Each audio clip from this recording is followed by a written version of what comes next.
అందుకే కమ్యూనిస్టు సోదరులను మీరు పోరాటాలు చేసిండ్రు, మీరు నినాదాలు ఇచ్చిండ్రు. మీరు చేసిన పోరాటాలకు, మీరు ఇచ్చిన నినాదాలకు చట్టబద్ధత చేసింది కాంగ్రెస్ పార్టీ.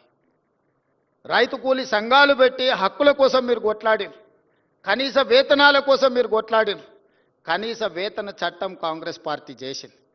రైతులు పండించిన పంటకు గిట్టుబాటు ధర ఉండాల్సిందే అని రైతాంగ పోరాటాలు మీరు చేసిరు. కనీస మద్దతు ధరను కాంగ్రెస్ పార్టీ చేసింది. దున్నేవాడికే భూమి ఉండాలనే నినాదాన్ని భూమి నుంచి ఆకాశం వరకు మీరు వినిపించారు. అగ్రికల్చర్ సీలింగ్ యాక్ట్ తీసుకొచ్చి పేదలకు భూములు పంచిపెట్టి పట్టాలిచ్చి జాగీర్దారుల దగ్గర, జమీందారుల దగ్గర ఉన్న భూముల లక్షలాది ఎకరాలను సేకరించి ఆ పట్టాలను కాంగ్రెస్ పార్టీ ఇచ్చింది. అడవులలో ఉండే ఆదివాసీలకు అటవీ హక్కుల చట్టం ఉండాలి, వాళ్ళ హక్కులను కాపాడాలి అని మీరు కొట్లాడితే 2006 అటవీ హక్కుల చట్టాన్ని తీసుకొచ్చి పోడు భూముల పట్టాలు 10 లక్షల ఎకరాలకు పంచిపెట్టి చట్టబద్ధత కాంగ్రెస్ పార్టీ కల్పించింది. ప్రజాక్షేత్రంలో ఉండి కొట్లాడి ప్రజల పక్షాన నిలబడి వాళ్ళ తరఫున మాట్లాడే గలం ఎర్రజెండా. ఎర్రజెండా కొట్లాడిన ప్రతి అంశాన్ని చట్టాన్ని చేసిన చరిత్ర కాంగ్రెస్ది. నాణానికి రెండు వైపు ఎలానో ప్రజలకు కూడా కమ్యూనిస్టులు, కాంగ్రెస్ పార్టీ అంతే అవసరం. ఈనాడు మోడీ లాంటి వాళ్ళు 1 నేషన్ 1 ఎలక్షన్ అంటుర్రు. ఇది 1 నేషన్ 1 ఎలక్షన్ కాదు, 1 పర్సన్ 1 పార్టీ అనే విధానాన్ని తీసుకురావాలని ఈరోజు దేశంలో ప్రయత్నం చేస్తున్నారు. మొన్న జరిగిన పార్లమెంట్ ఎన్నికల్లో 400 సీట్లు అడిగింది రాజ్యాంగంలో మార్పులు తేవడానికి కాదు, రాజ్యాంగాన్ని తొలగించడానికి. రాజ్యాంగంలో మార్పులు తేవడానికి సింపుల్ మెజారిటీ చాలు. 123 సార్లు ప్రజల అవసరాల కోసం మనం రాజ్యాంగాన్ని సవరించుకున్నాం.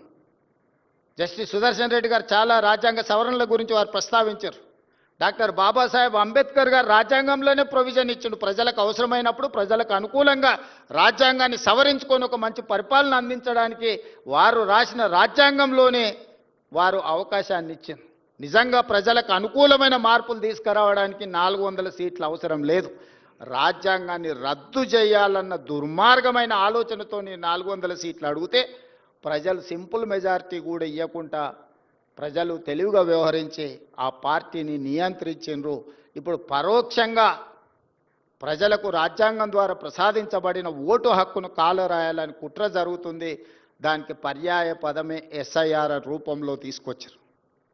ఆనాడు పేదలకు ఓటు హక్కు ఉండాలనా వద్దా అని చర్చ జరిగినప్పుడు గోల్వాల్కర్ విధానాన్ని, సిద్ధాంతాన్ని నమ్మినోళ్ళు పేదలకు ఓటు హక్కు ఉండొద్దు అని అంటే పేదవాడికి ఆయుధమే ఓటు అవుతుంది, పేదవాడిని ఎవడు పరిపాలించాలని వాళ్ళు నిర్ణయం తీసుకుంటారని ఆనాడు నెహ్రూ, అదేవిధంగా అంబేద్కర్ గారు ఓటు హక్కునిచ్చిండ్రు. ఆ ఓటు హక్కును కాలరాయడానికి కుట్ర జరుగుతుంది.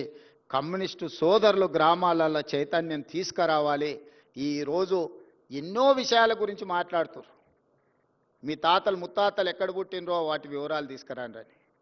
రాహుల్ గాంధీ గారు ఒకే ఒక్క మాట అడిగింది, మోడీ గారు మీరు చదువుకున్న సర్టిఫికెట్ ఒకటి చూపించండి అని. ఆ సర్టిఫికెట్ మాత్రం చూపించాడంట, ఆర్టీఏ కూడా అతీతం అంటది. మోడీ గారి చదువు గురించి చదువుకున్న సర్టిఫికెటే అడిగిండ్రు. ఇప్పుడు నేను హార్వర్డ్ పోయి వచ్చిన, నారాయణ గారిని సర్టిఫికెట్ ఏడుందంటే తెచ్చి చూపిస్తా, సార్ ఇదో సర్టిఫికెట్ హార్వర్డ్లో నాకు ఇచ్చిరని. నేను చదువుకున్నది నిజమైనప్పుడు, నాకు పట్టా ఇచ్చింది నిజమైనప్పుడు చూపించడానికి ఉన్న సమస్య ఏంది? ఎక్కడ చదువుకున్నానో, ఏ యూనివర్సిటీ నాకు ఇచ్చిందో చూపించడానికి ఉన్న సమస్య ఏంది? మీ చదువుకున్న సర్టిఫికెటే ఒక రహస్యమైనప్పుడు చదువుకోవడానికి అవకాశం లేని నిరుపేదలను ఎన్నో నిబంధనలు పెట్టి వాళ్ళ ఓటు హక్కును కాలరాస్తే రేపు వాళ్ళకు రేషన్ కార్డు ఉండదు, ఆధార్ కార్డు ఉండదు, వాళ్ళకున్న భూమి ఉండదు, ప్రభుత్వం ఇచ్చే సంక్షేమ పథకం ఉండదు. దీని వెనకాల కుట్ర ఉంది, పేదవాళ్ళని అణచేయాలన్న ఆలోచన ఉంది. రాజ్యాంగాన్ని ఒక రూపంలో పూర్తిగా సమూలమైన మార్పు తీసుకురావాలనేది, ఆ రూపంలో అవకాశం లేదు కాబట్టి ఇంకొక రూపంలో ఈరోజు దాడి జరుగుతుంది రాజ్యాంగం మీద. మనం అందరం కూడా అప్రమత్తంగా ఉండాలి, చైతన్యపరచాలి ప్రజల్ని, ప్రజలలో చైతన్యం తీసుకొచ్చి ముందుకు వెళ్ళాలి. రావి నారాయణ రెడ్డి గారి గురించి వివిధ అంశాలను నిర్వాహకులు ప్రస్తావించారు. ఈ వేదిక మీద కాదు, నేను ప్రత్యేకంగా మున్సిపల్ ఎన్నికల తర్వాత వాళ్ళని పిలిచి కూర్చోబెట్టి పాఠ్యాంశంలో ఏం చేర్చాలి, వారి విగ్రహం ఎక్కడ పెట్టాలి, వారికి సముచితమైన గౌరవం తెలంగాణలో ఏ విధంగా ఇయ్యాలనో తప్పకుండా అవార్డు గ్రహీతతో సహా నిర్వాహకులను అందరిని కూడా అధికారికంగా సచివాలయానికే పిలిచి మీ అందరితో మాట్లాడి చేయగలిగిన ప్రతి పనిని తప్పకుండా వారి గౌరవం పెంచడానికి ఈ ప్రభుత్వం ఎప్పటికీ అందుబాటులో ఉంటుంది. ఆ విధమైన కార్యాచరణతో ముందుకు వెళ్తుందని తెలియజేస్తూ మీ అందరి దగ్గర సెలవు తీసుకుంటున్నా. ధన్యవాదాలు మిత్రులారా.